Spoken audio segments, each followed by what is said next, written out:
स्वागत है आप सभी का। तो हम आज देखने वाले हैं विश्व इतिहास के जो रिपीटेड क्वेश्चन हैं जो बहुत बार पूछे गए हैं, उनको आज हम देखने वाले हैं। इससे पहले हमने प्राचीन भारत के इतिहास के क्वेश्चंस की सीरीज देखी है, मध्यकालीन भारत के इतिहास की और आधुनिक भारत के इतिहास की देखी है। तो उसे आप जाके पहले ज़रूर देख लें क्योंकि आपके लिए बहुत ज़्यादा हेल्पफुल होने वाले हैं। मैं ऐसे ही क्वेश्चंस को लेती हूँ जो बहुत बार रिपीट हुए हैं और उनके इर्द गिर्द मैं उसे एक्सप्लेन करने की भी कोशिश करती हूँ। तो उसे आप जाके एक बार ज़रूर देख लें। और रही बात विश्व इतिहास के क्वेश्चंस की, तो ये बहुत नहीं पूछे गए हैं, लेकिन जो भी पूछे गए हैं बहुत बार रिपीट हुए हैं, तो इन्हें हम देख लेंगे। तो आइए स्टार्ट करते हैं और आज के क्वेश्चंस को देखते हैं। इसमें 30+ क्वेश्चंस होंगे और जितने भी क्वेश्चंस रिपीट हुए हैं उनको हम देखेंगे। तो आइए स्टार्ट करते हैं और पहला क्वेश्चन देखते हैं। पहला क्वेश्चन है हमारी, पहली औद्योगिक क्रांति किस देश में हुई? तो औद्योगिक क्रांति सबसे पहले कहाँ हुई थी? ग्रेट ब्रिटेन में। ब्रिटेन में सबसे पहले औद्योगिक क्रांति हुई। औद्योगिक क्रांति का क्या मतलब होता है? जब कोई देश तकनीकी, सामाजिक, आर्थिक, सांस्कृतिक इनमें बदलाव कर लेता है, इनमें अपनी उन्नति कर लेता है, तो उसे ही क्या बोलते हैं? औद्योगिक क्रांति। उद्योग में उनकी बढ़ोतरी हो जाती है, जब इनमें इनका बदलाव आता है तो उसे ही क्या बोलते हैं? औद्योगिक क्रांति। और सबसे पहले औद्योगिक क्रांति ग्रेट ब्रिटेन में हुई थी। अगले क्वेश्चन को देखते हैं, भारत के समुद्री मार्ग की खोज किसने की थी? तो ये बहुत इजी क्वेश्चन है और इसका सही आंसर क्या हो जाएगा? Vasco D gamma. Vasco D gamma की अगर बात करें तो ये 23 दिन की यात्रा किया था और 20 मई 1498 को ये भारत के कालीकट तट केरल पे पड़ता है, यहाँ पे ये पहुंचे थे और इन्होंने समुद्री मार्ग की खोज भारत के लिए की थी। अगले क्वेश्चन को देखते हैं। अगला क्वेश्चन है हमारा, रूसी क्रांति किस वर्ष हुई थी? तो रूसी क्रांति की अगर बात करें तो रूसी क्रांति हुई थी 1917 में। 1917 में रूसी क्रांति हुई थी। रूसी क्रांति में क्या हुआ था? तो जो जार होते हैं, जो रूस के राजा होते थे, उनको जार कहा जाता था, उनके निरंकुश शासन को इस क्रांति में हटा दिया गया। उनको पद छोड़ने के लिए मजबूर किया गया और कम्युनिस्ट सरकार का गठन किया गया। तो इस क्रांति के बाद कम्युनिस्ट सरकार का गठन रूस में हुआ था। अगले क्वेश्चन को देखते हैं, अफ्रीका के गांधी के नाम से कौन मशहूर है? तो अफ्रीका के गांधी के नाम से नेल्सन मंडेला को जाना जाता है। नेल्सन मंडेला सत्याग्रह का प्रयोग इन्होंने भी अपने देश में किया था। ये गांधी से बहुत ज़्यादा प्रभावित थे, तो इसलिए इन्हें अफ्रीका का गांधी कहा जाता है।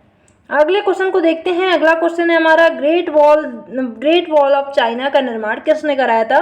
तो ग्रेट वॉल दीवार जो है जो चाइना में पड़ता है, इसका निर्माण किसने किया था? इसका सही आंसर क्या हो जाएगा? सी हुआंग टी जो थे, इन्होंने ग्रेट वॉल ऑफ चाइना का निर्माण करवाया था। अगले क्वेश्चन को देखते हैं। अगला क्वेश्चन है, मार्को पोलो किस लिए विख्यात है? तो मार्को पोलो की अगर बात करें तो ये एक नाविक थे, एक यात्री थे। ये वेनिस के, कहाँ के रहने वाले थे ये भी पूछा जाता है। ये वेनिस के रहने वाले थे और इन्होंने चीन, भारत और एशिया के बहुत सारे देशों की यात्राएं की थी और इन यात्रा के बारे में इन्होंने अपनी एक बुक लिखी थी। बुक का नाम था book of the Marvels of the world. तो इनकी एक पुस्तक थी, उनका नाम था book of the Marvels of the world. इसमें इन्होंने अपनी यात्रा के बारे में लिखा था। मार्को पोलो वेनिस के यात्री थे। अगले क्वेश्चन को देखते हैं, वह रानी जिसका उपनाम ब्लडी मैरी था, कौन था जिसको ब्लडी मैरी के नाम से जाना जाता? तो इसका सही आंसर हो जाएगा मैरी प्रथम। मैरी प्रथम को ब्लडी मैरी के नाम से भी जाना जाता था। अगले क्वेश्चन को देखते हैं, लेडी विद द लैम्प किसे कहा जाता था? तो lady with the lamp Florence Nightingale को कहा जाता है। ये एक नर्स थी और अपनी सेवा लैम्प के सहारे ये किया करती थी, तो इसलिए इन्हें लेडी विद द लैम्प की उपाधि दी गई थी। तो इसका सही आंसर क्या हो जाएगा? Florence Nightingale. अगले क्वेश्चन को देखते हैं। अगला क्वेश्चन है हमारा, स्वतंत्रता, समानता एवं भाईचारा का नाम निम्नलिखित में से किसके साथ संबंधित है? तो इसका सही आंसर क्या हो जाएगा?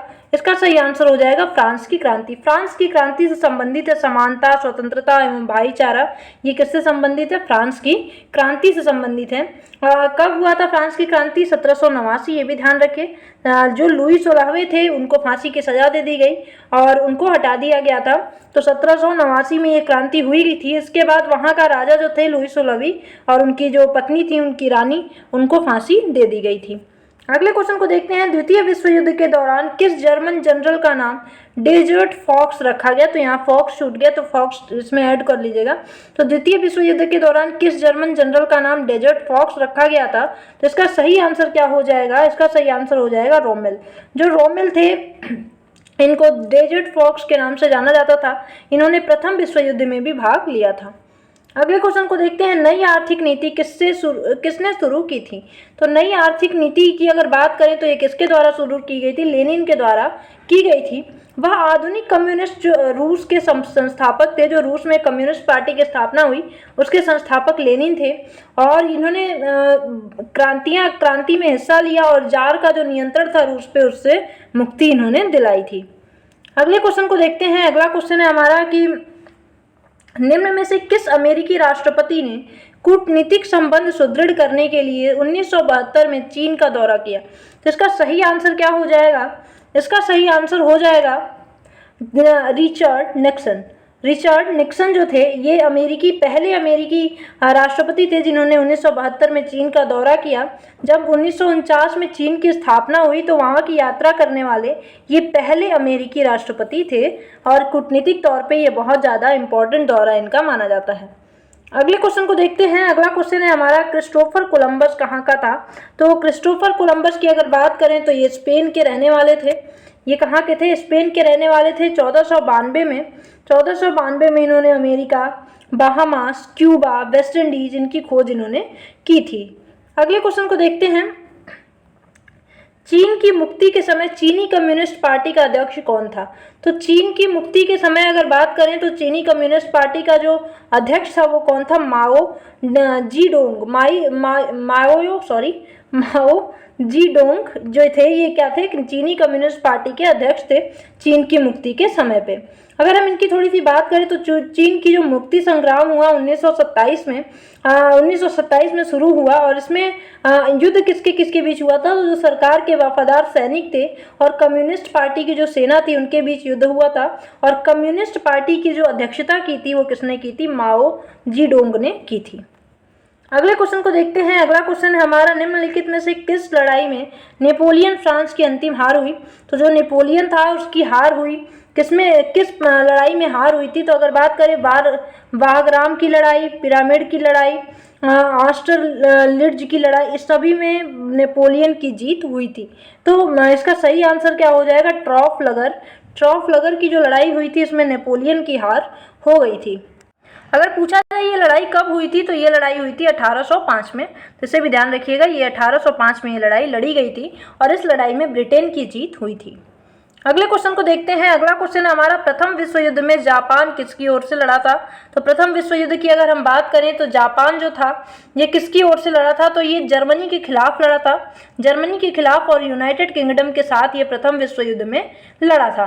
तो अगर बात करें तो जर्मनी के खिलाफ लड़ा था, या रूस, फ्रांस और ब्रिटेन एक दल में थे, और बाद में इसमें जापान भी शामिल हो गया, तो ये और जर्मनी अलग गुट में था। अगले क्वेश्चन को देखते हैं। अमेरिका स्वतंत्रता की घोषणा करके किसके सिद्धांतों पर आधारित थी? अमेरिकी स्वतंत्रता की घोषणा किसके सिद्धांतों पर आधारित थी? तो इसका सही आंसर क्या हो जाएगा? इसका सही आंसर हो जाएगा नैसर्गिक अधिकार। नैसर्गिक अधिकार, इस घोषणा पत्र जो तैयार किया गया था ये थॉमस जेफरसन द्वारा तैयार किया गया था। और नैसर्गिक अधिकारों पर ये आधारित था। तो इसका सही आंसर क्या हो जाएगा? नैसर्गिक अधिकार।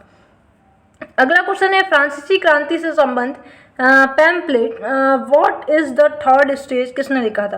तो what is the third state जो लिखा गया था वो किसने लिखा था?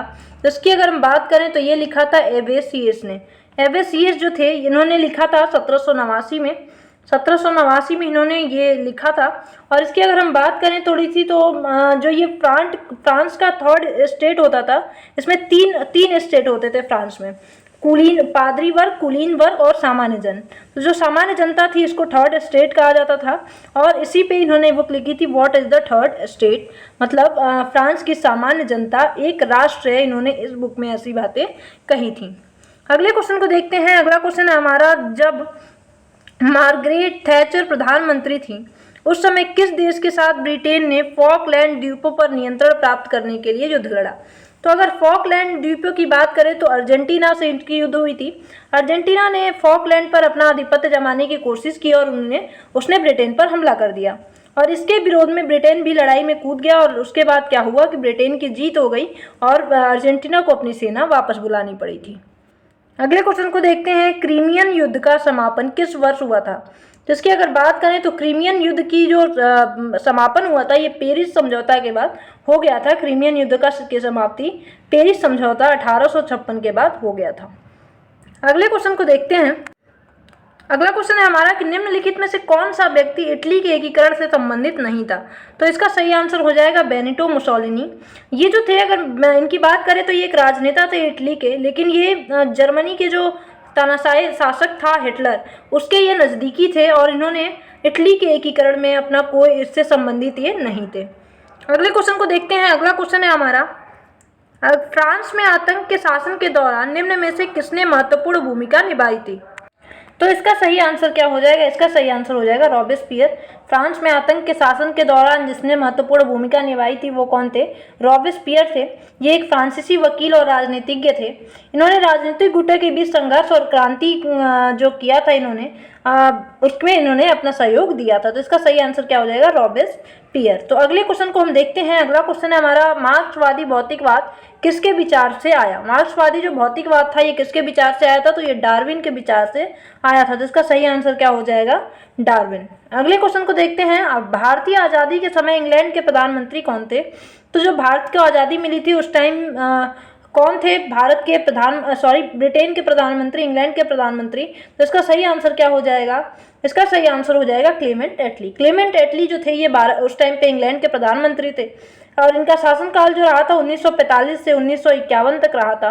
1945 से 1951 तक इनका शासनकाल रहा था। इन्हीं के समय में कैबिनेट मिशन भी भारत आया था। तो इसे भी ध्यान रखिए, कैबिनेट मिशन भारत भी इन्हीं के समय पे आया था। अगला क्वेश्चन है किस राजवंश के काल में चीन के ग्रेट वॉल का निर्माण किया गया था।